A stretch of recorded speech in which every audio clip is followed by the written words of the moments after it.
Welcome, everyone. Thank you so much for joining. This is FutureProof You's podcast called F Yourself. This is episode one, where we're going to tell you all about what FutureProof You is about. And today we have the other partners here. Besides myself, my name's Dan Yu. We have John Lovig and Aaron McKelkey. And we are the team behind FutureProof You, and we're really excited to tell you all about what we're doing today. So happy New Year to everybody. And really we really appreciate any participation that you could bring to us in our podcast. We appreciate all comments.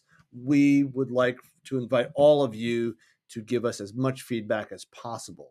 And so the idea behind FutureProof You is to teach sustainable career management skills to all of you, where we can help you in your career journey, whether you are in college, whether you are an early careerist, a mid careerist, or on the tail end of your work life. No matter what happens, there's some fundamental things that do not change at any point in your career. And we're here to help you with your journey. So I'm going to turn it over to John Lovig, who is a recruiter and a headhunter, and he's been in the space for probably 20 years now, right, John? 15. Yeah. Don't age me that much. Yeah, so I've been in the recruiting industry for 15 years. I worked both in-house as well as on the agency side. I just recently formed my own agency. I teach courses around things like interviewing, LinkedIn profile, revamping, resume writing, networking, as well as job hunting like a headhunter. That's great. And that's actually the title of one of our courses, Job Hunt Like a Headhunter, where we teach skills that headhunters use to go find talent. We flip the model and we teach people how to use those same skills to find jobs. Also, today we have Aaron McKelkey. Aaron, would love to hear your story. Yeah, thank you. And thank you, listeners. I am Aaron McKelkey. By trade, am an educator and a coach. I've taught high school social studies for 15 years as well. I've also been a head football coach. I traded my whistle for a podcast mic and a TikTok selfie video about a year ago.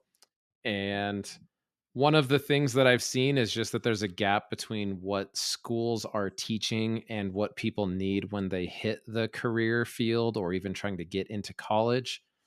And as a teacher who's inside the system, it can be hard to bring change from within, but we can bring change from without with FutureProof You and a podcast and LinkedIn and all the places that we create content. And my heart is just to help people, especially with technology skills. I do some AI integration consulting on the side besides teaching about ancient Rome to my high school students and help entrepreneurs and small businesses, college professors, and schools get prepared for AI because their employees and students are using it. They just don't know what they're doing and need some help. And a lot of leaders in business are looking for employees with AI and tech skills that they lack when they come out of the school factory.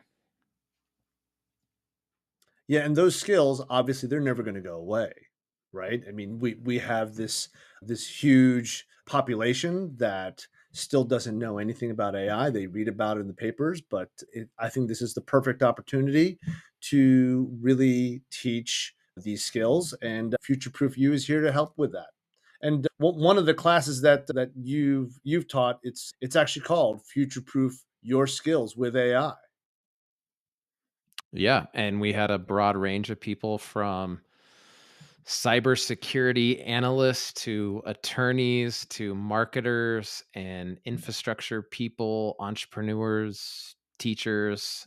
E- Everybody's saying, how do I layer AI into my skill stack and make it work for me so I don't get replaced by it?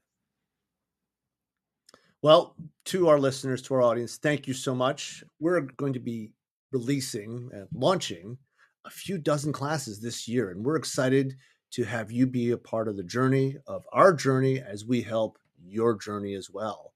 And we will have classes, individual coaching, as well as a community.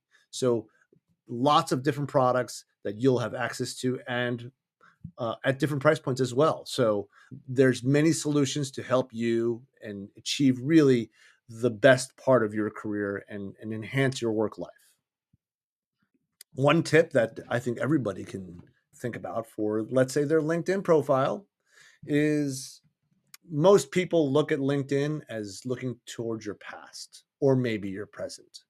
And one of the things that we try to teach is using LinkedIn to talk about your future. Where do you want to go?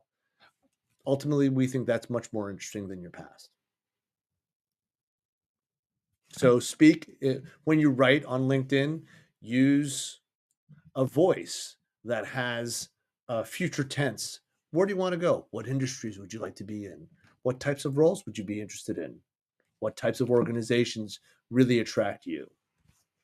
For me, I would always say if you're going to apply to a position and you're using LinkedIn, you guys will know this one already, but if you're using LinkedIn to apply for jobs, if the button says easy apply, go to the company website and apply there. Because if you don't apply directly on the company website, your resume won't make it to their database. And so you won't be searchable for future positions, and you're less likely to be seen by a hiring manager. You can apply to both, but definitely apply on the website. Yeah, that's a great one. Yeah. I would say for mine, having themes, because you might sit there and go, what am I going to post about? Everybody says I'll run out of ideas. In my experience, as someone who never posted on LinkedIn until last year, the more I posted, the more ideas I got. And the Yeah. opposite happened. Instead of a finite supply, like in your gas tank, I used all my LinkedIn ideas for the year. By the end of the year, I had so many that I didn't even use that I would keep an Apple Note or a Google Doc, whatever's easy for you. And when you're walking to work or get out of the shower and have that idea, is just put it on the list for later. And if you have trouble, then come up with themes for the day. You could do Dan likes to do personable stories or fun stuff on Fridays, or you could do pop culture.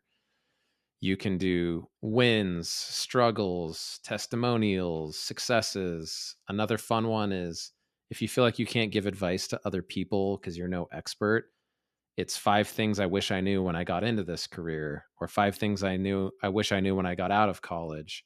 And just have a strategy around the format that you're going to post and then keep ideas somewhere. And the more you post, the more ideas you will come up with. You will never run out.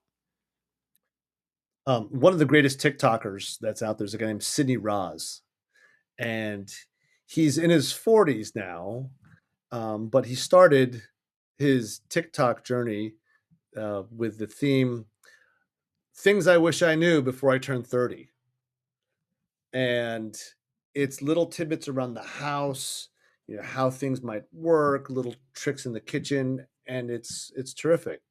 But I think to your point, Aaron, one of the things around running out of ideas, I think the most important to think about with media is that it's ephemeral, right? It shows up on a feed and then it goes away, and so your audience may not be watching at that time that you posted it, and the algorithm may not serve it up to them when they're on, because maybe there's another post that the algorithm thinks that they should be watching.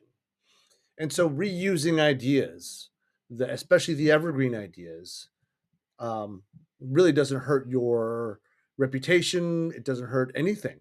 And I think it actually re-emphasizes who you are and what you can mean to your audience. And I think that's the most important thing. And the best part of the algorithm is if it sucks, no one sees it. So you don't have to worry. Millions of people won't see your bad article. 3 people will. And then you'll make it better next week and get more viewers. Yeah. Yep, it's very true. Thank you, everyone, for joining the first episode of Future Proofs You podcast. F yourself.